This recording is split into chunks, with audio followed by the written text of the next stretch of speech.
Ma'am Christine, kinsa gani pangalan sa imong bana? Kirby Andon, sir. Si Kervin Andog. Pilang edad ni Sir Kervin? 32 years. 32. Pila inyong anak, ma'am? Buhok. Pila yung edad? 1 year and 5 months. Ay, Ginoo. Ma'am, condolence, sorry kayo mga. Dugay na mo nga nag-puyo, nag-uban. 5 years sa may uyab. 5 years. Sir, na yun. Last year pa kami nag-renew. Kunya, doon na mo'y usa ka tuig og Yung nakabulan yun lang. no, kutsuri, ma'am. Pilang iyang, ano sa babae, lalaki? Bye, sir. Babae, babae. Ito kape kayo na niya ang bata. Liwat pinasaya ang bata, sir. Ang bata ulit sila nagapanawag papa.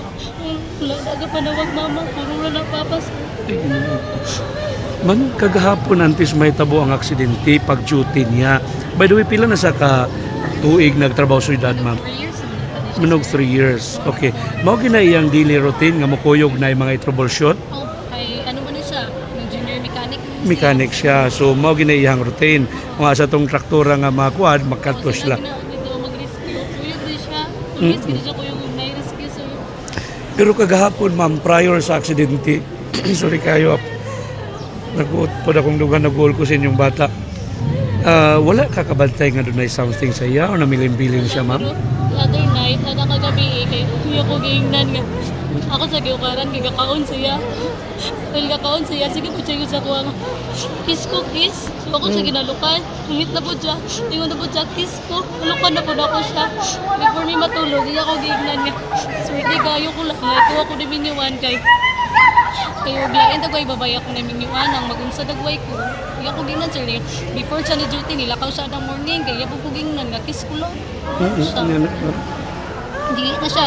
Unusual kay para sa kuha ba nga may nito sa kuha ato nga time nga swerte kay siya nga pag yun miniwan kay dili man gina siya inanagod.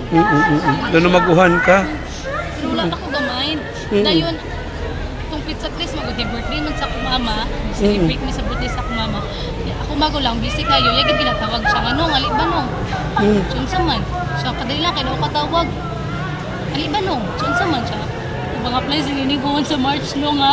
Ikaw na bahala kay Nining no. Ay, gusto mo na niya sir nga mga apply ko PNP. Nagkatrabaho mo ko sa una sa Prince. Yagi ko gipa-resign. Gusto niya mag-jogging ko bakit. Yung kaso ko na ko recruita na recruitment ka-apply yun ko niya. Kaya ko gibilin sa akong magulang ba. Ikabalo ka siya ako magulang. Tabang ito ako ba. Hindi ko ginignan ba nga. Ikaw na bahala kay Nining. Bisan doon tatublingan siya ba nga. Tabangi ko nung ha. Inana, Tabangi ko nung iya mag-good point kay. Ikaw na bahala kay Nining nung ano mo good point sir. Okay guys sir. Grabe ka sundo. Pero, giyon sa man ka man pagpahibalo nga na-apil na sa imong bana Ako kagapon big sir nakakita ko. sa mga post na. Sa Facebook. So, unsa imong reaksyon dayon nga paglantaw nimo nga ang ilang truck mo na aksidente? Pag-ingo dito nga dahil na siya sa kalagtukan, kabalugi ko sir. Ako abala ko yung ganito sir. Magaganda na ako nga taga city. Next slide sir. Ay, Sa Ginoo ko. gadalikod. Naka-jacket man sa black. Sa gadalikod siya gagaubo. Kabalugo ko sir. Gagawagod di ba na? Kinuto ko. Sakay ko put-put na ato ko sa simbahan. Gikan sa entrance sa simbahan sir. Ako gidagiluhod. Gibangayin ako sa Ginoo nga dili niya itugot nga kuon sa mo ko ba na sir. Wala na sir. Sa ginuwen pa na ko ang kinabuhi sir. Dili naman gid sa may tabo. Sabi, ma'am, condolence. Pero ma'am, nakikistorya na niyo si Mayor Jack. Nakigistorya naman si Mayor na mugapon pa lang Kung sa may iyang isulti sa imuha. cover lang niya ang burial tanan na mo sir.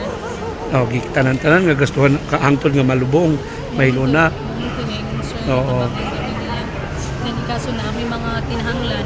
Mga- Contact lang sa iya. Okay, so klaro kayo nga iyang tubagon 100%. And then kung doon ay mga personal nga demand ang individual matagusa sa inyo, mo personal lang istorya sa iya makig-meeting. Kinanoy makikistorya siya one man. Sa mura ko siya. Okay. So bisita lang sa sige. Ma'am, condolence mama sa makausapat. Salamat kayo.